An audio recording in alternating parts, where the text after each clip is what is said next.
don't know how to respond to that other than thank you, Mayor. And thank you both for coming here tonight. It's a really urgent work that we're doing, and hopefully we can all work together to make this world a better place and a safer place for the next generation. I'm going to get right into it. I'm not as energetic as Mark said, but I'll try. Research clearly shows that when victims of abuse are believed and are given support, their outcome is actually very positive. Sadly, the reverse is true as well. When victims are not believed, and when they are made to be the perpetrators, they actually end up in very bad places. And that's really what we have to stop. What we all really must know as well, that the effect on victims is not just their sexuality. But when these things happen, it also strongly affects their emunah and their belief in Klal Yisrael. How is it possible for someone to remain faithful to a religion when they feel they're being betrayed by the leaders of that religion? How many people have we taken off the streets? How many kids have we buried from overdoses, from being untreated victims of sexual abuse? At what point is that going to stop? And I vote for it to stop right now.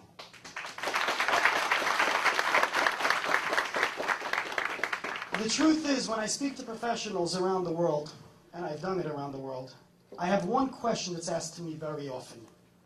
What is it about the Orthodox Jewish community that protects the perpetrators and hurts the victims? And the truth is, I don't think that question is coming out of anti-Semitism. I think it's really a question they're curious to understand. Is it a religious backing? What is it? So, what I've actually found, and some of my mentors as well, is that when people are defending the perpetrators, they're actually doing it out of ahava, a misguided ahava, but ahava nonetheless. Human nature does not want to allow someone to believe that their friend, relative, family member, someone they grew up with can be doing such evil things. They would much prefer to think that the Russia is somebody down the block, the one you read about 10 states over. And they don't want to believe bad about people that they know. So when they're coming to the defense of people that we consider are monsters, sadly they're doing it with good intentions. And that's what we need people to understand. As we say, the road to Gehenna is paved with good intentions, and that's true here as well.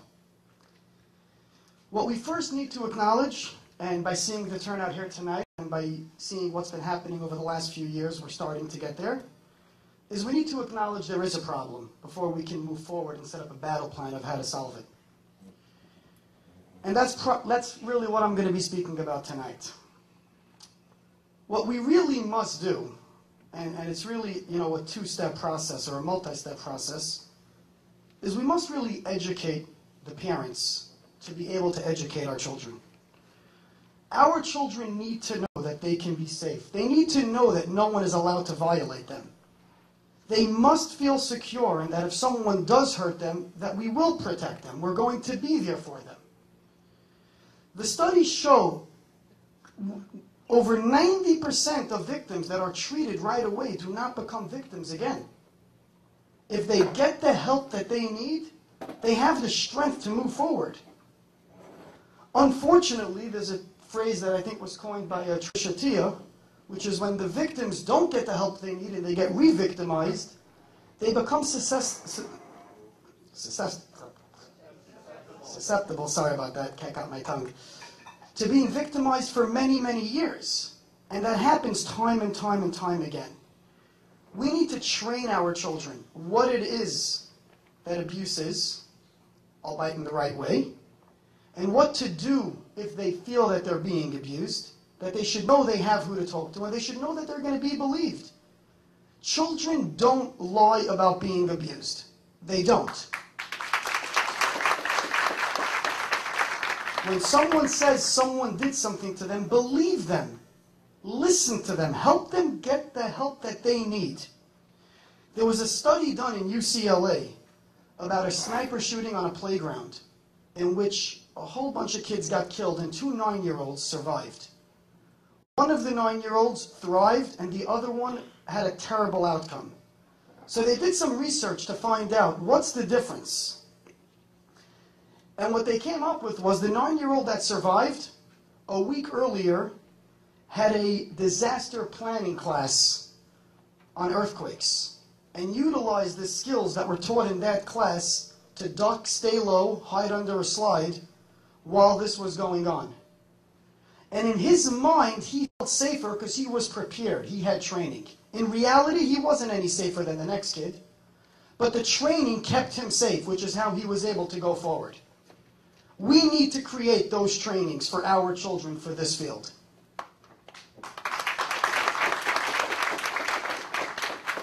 We must make sure that when someone says they were abused, we listen. We get them help. We get them therapy.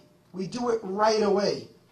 We don't try to figure out, did it happen, didn't it happen? This is what we need to do. Today, I had someone come to me, this is a true story, this morning at another event I was at, and tell me an 11-year-old girl said something. They don't think she was really abused, and she doesn't think she was either.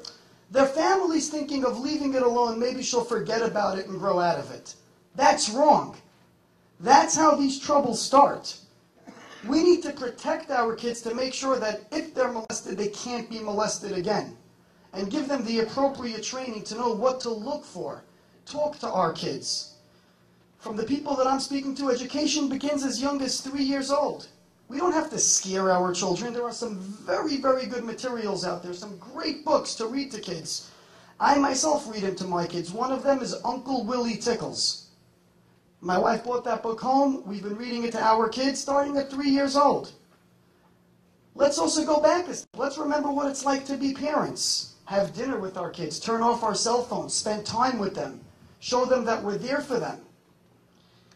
A lot of times people come and say that the child said something and it was incoherent. Maybe it's not true. Maybe they made something up. I can't tell you how many grown adults, professionals, who start dealing with this issue sound incoherent when they discuss it.